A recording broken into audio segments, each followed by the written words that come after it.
Hello mga kanodi. Sa panahon pong ito yung ating kapagat sa inyo isang kunditong fluorescent. Ayan mga kundito po ito, hindi na po ito may ilaw.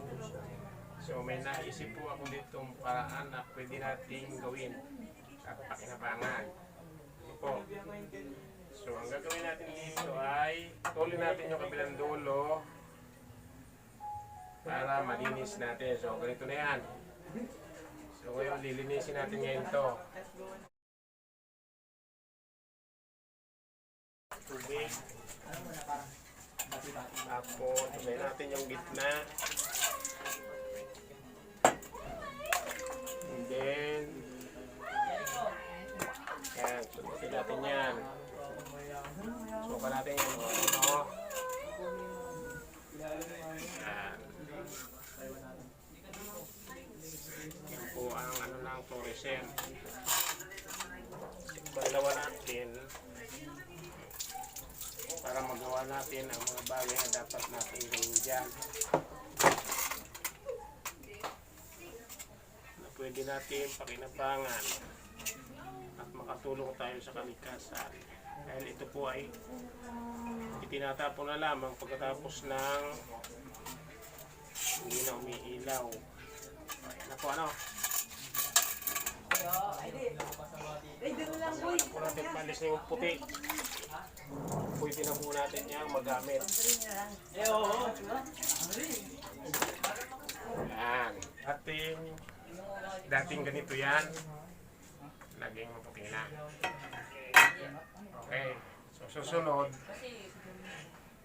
patutuyin lang natin sandali at mag-umpisa natin gawin ulit.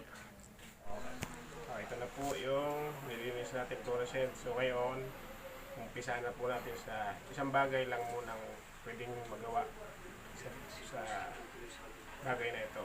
So, ang gagawin po natin na yun ay puputol-putulin natin ito. Okay, so ano po ano.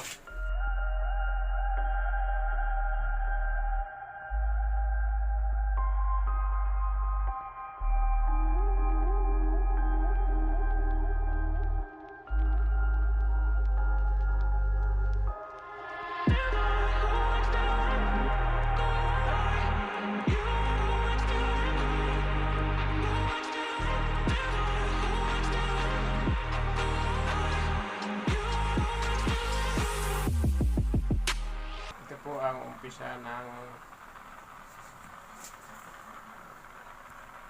ating gagawin.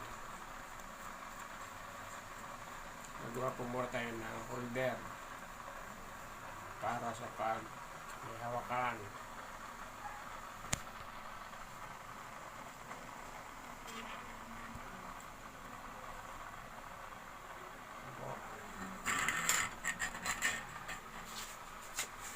So ngayon, kukuha tayo, estimate natin kung ano yung ating gagawin product. Estimate natin kung ano yung laki ng ating puputulin. So gagawa tayo ng swan na medium size.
gagawin nating pangmata, ang palong ng swan.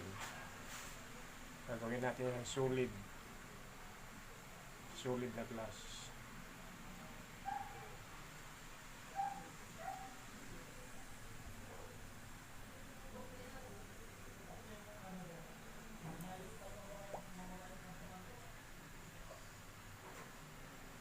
Gagawin po natin itong stick na glass.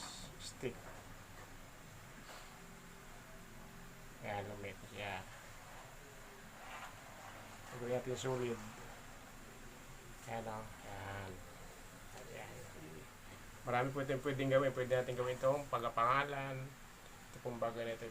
Marami pong magagawa dito sa ginagawa ko ito. Maraming bagay na pwedeng gawin. Isa yan sa materialis.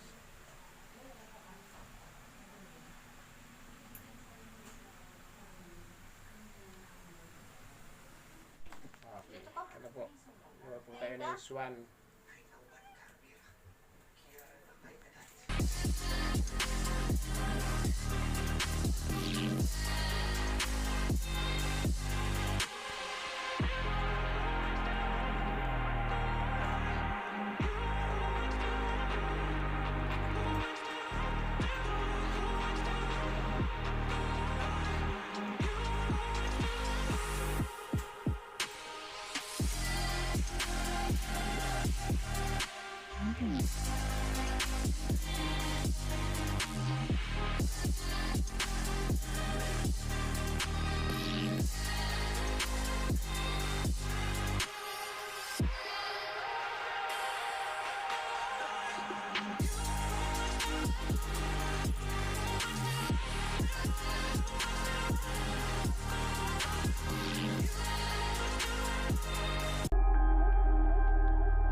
Ayan po. Patatayuin lang po natin. Patatayuin.